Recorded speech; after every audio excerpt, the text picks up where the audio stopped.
हम एक मरतबा फिर हाजिर है सेकंड ईयर फिजिक्स और टॉपिक है हमारे पास न्यूक्लियर फिजिक्स से गाइगर मुलर, जिसको हम शॉर्टकट जीएम काउंटर भी कहते हैं। मेरे हिसाब से तो वैसे ये जाइजर मुलर काउंटर होना चाहिए, क्योंकि जी के बाद जब आई वाई या ई आता है वो जी सॉफ्ट जी कहलाता है और फिर वो जीम का आवाज़ देता है। इसके अलावा जब हो तो फिर वो गाप का आवाज़ साउंड प्रोड्यूस करता है। तो इस हिसाब से तो वैसे बनता है। बहरहाल अगर किसी को इल्म हो तो कमेंट्स में ज़रूर बताइए और आप मेरे जो है रहनुमाई करें इस हवाले से। बहरहाल ये नाम है, ये दोनों साइंटिस्ट के नाम से, दो साइंटिस्ट है और उन्होंने एक डिवाइस बनाया था जिसको हम जीएम काउंटर कहते हैं शॉर्टकट।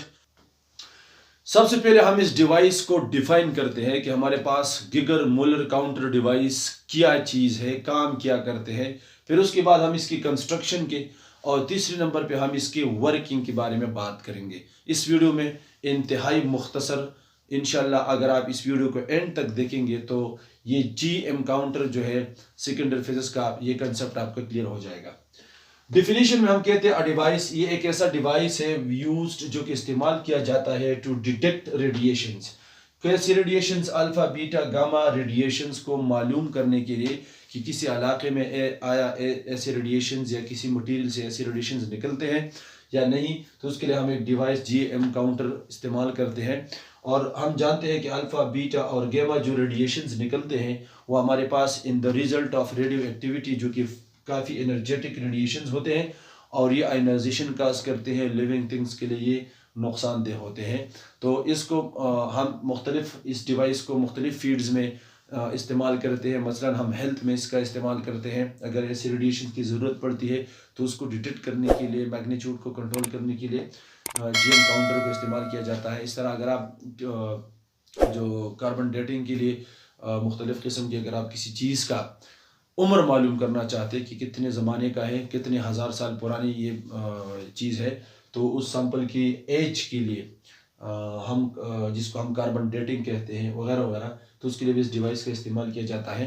या बैकग्राउंड रेडिएशंस के अगर आपके पास इस इलाके के में आसपास कहीं पे ऐसी कोई मटेरियल मौजूद है जो कि रेडियो एक्टिव हो, तो फिर ये प्लांट्स के लिए, एनिमल्स के लिए नुकसानदेह है, तो फिर इस डिवाइस को इस्तेमाल किया जाता है। जीएम काउंटर कंस्ट्रक्शन की बात करते हैं डिफिनीशन के बाद। तो कंस्ट्रक्शन में जिस तरह डिफिनीशन में हमने कहा था कि हमारे पास ये एक मेटल ट्यूब होता है, कंसिस्ट करता है।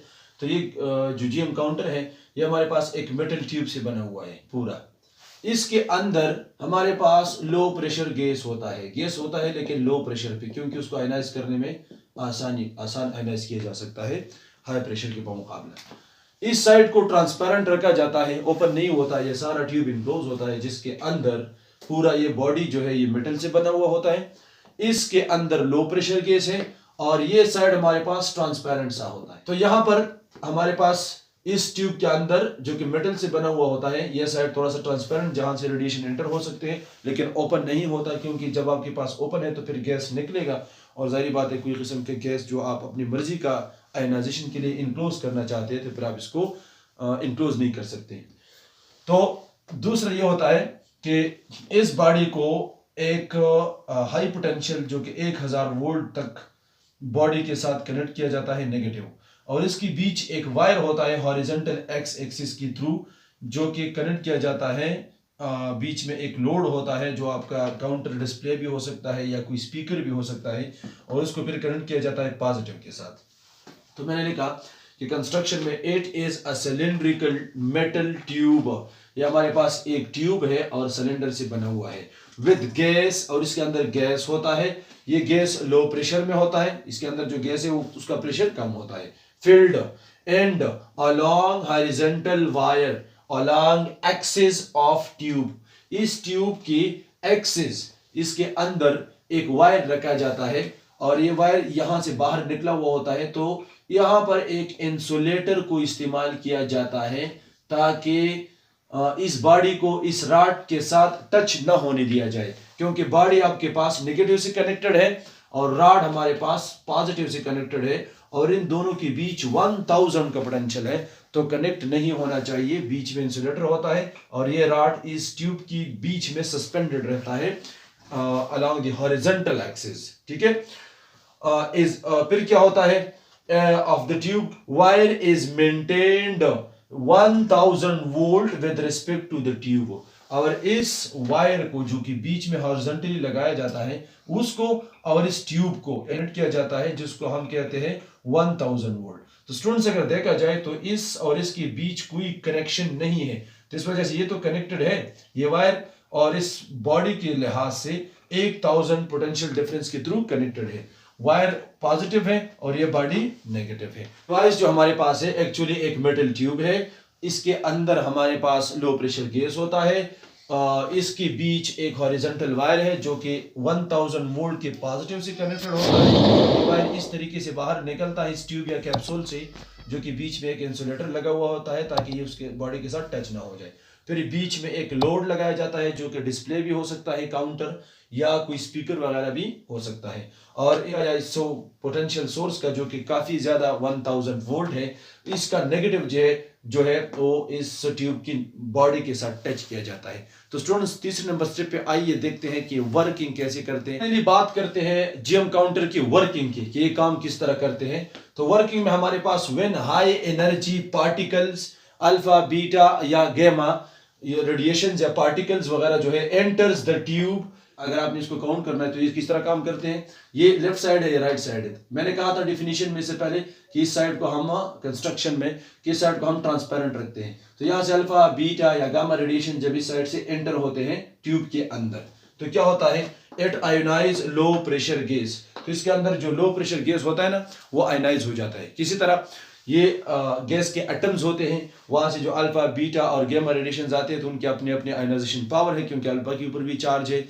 बीटा के ऊपर भी चार्ज है और गामा के ऊपर तो चार्ज नहीं है, लेकिन वो इनडायरेक्ट आयोनाइजेशन वो भी काज कर सकते हैं।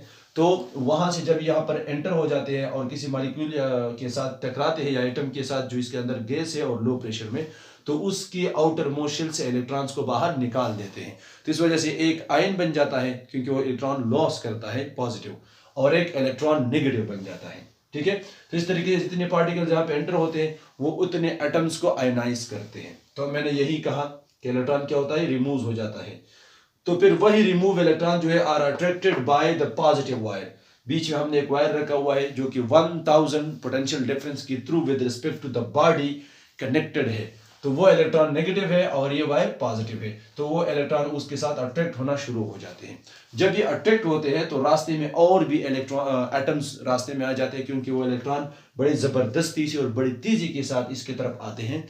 तो रास्ते में जब मजीद एटम्स के साथ वो इलेक्ट्रॉन टकराते हैं तो उससे मजीद आयोनाइजेशन प्रोड्यूस होती है।